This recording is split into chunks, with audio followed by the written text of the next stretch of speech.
Alright, I'm back to having another week of NoFap. I had a relapse last week because of all the excitement of moving to Phoenix. Last week's relapse was a little bit different than the relapses I had during the spring and the summer. During the spring and summer, I had a lot of trepidation with my workplaces and some of the relationships I had there, and I was fapping to get away from it all. This time around, I was fapping out of a sense of romance that I had. I got accepted for who I was, and things that I was nervous about when I started my job here and started networking with people here didn't materialize, and I just felt a great sense of belonging.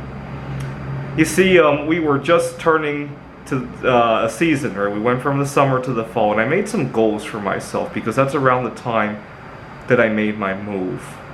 I made it a goal to listen more and talk less. And the reason for that was because back in February, I got into a car accident. And as I was negotiating to buy a car, I felt like I could have gotten a better deal. The dealer had said something, and I might have waited 2 seconds, and I started to speak, and I realized he was going to start to speak too. But he cut his conversation short, and who knows? He might have given another concession, right? I was at a coin dealer buying a 1,000-ounce silver bar one time, and I also interrupted him a little bit too. I ended up going online to buy it, but I might have gotten a better deal locally had I not been so anxious to talk. This was 2 years ago now. I was negotiating at a job when this happened as well, and so I made it a goal to count to 5 every time my opponent, whether it be a coin dealer, an employer, a car dealer, or even a potential date, stops talking. Count to 5 before I say anything. That was my goal. And the first couple of days of the goal, I counted to 5, and I realized I was still interrupting people. And so I made it a count to 10. And in my mind, I imagined the space shuttle on the launch pad. 10, 9, 8, 7. And sometimes I got so excited about doing this, I actually moved my lips with the numbers. And it caused a lot of people to ask me what I was rehearsing in my mind. It was kind of interesting. But I think I scored a better deal than I really deserved at this current job because of that. I think I scored a good deal on an apartment here, so it's all good.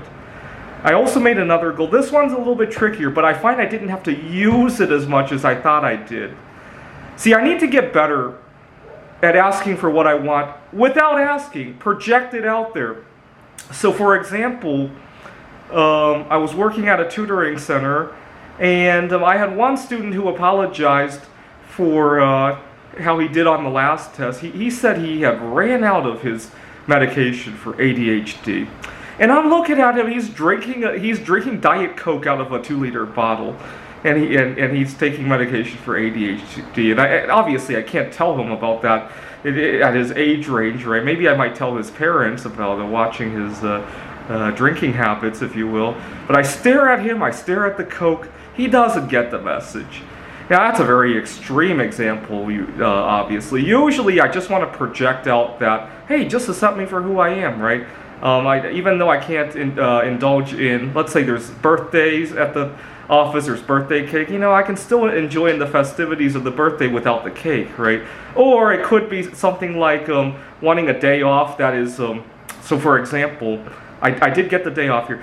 A couple nights ago, I wanted to view Jupiter in opposition, and it's one of those things where you don't want to say it out loud, right? Some people just think you're weird for wanting to do stuff like that, but you do want to sway the conversation into wanting to do, like, oh my God, Tuesday I'm going to be up all night, and you just hope that they're going to ask, well, do you need the next day off or something like that, without having to say what it is. I'm so bad at swaying conversations. I usually have to say, I really need the day off, but fortunately, at my current job, that's not been a problem so far. I've already come out of the closet in terms of my sexual orientation here. I've already talked about my dietary orientation.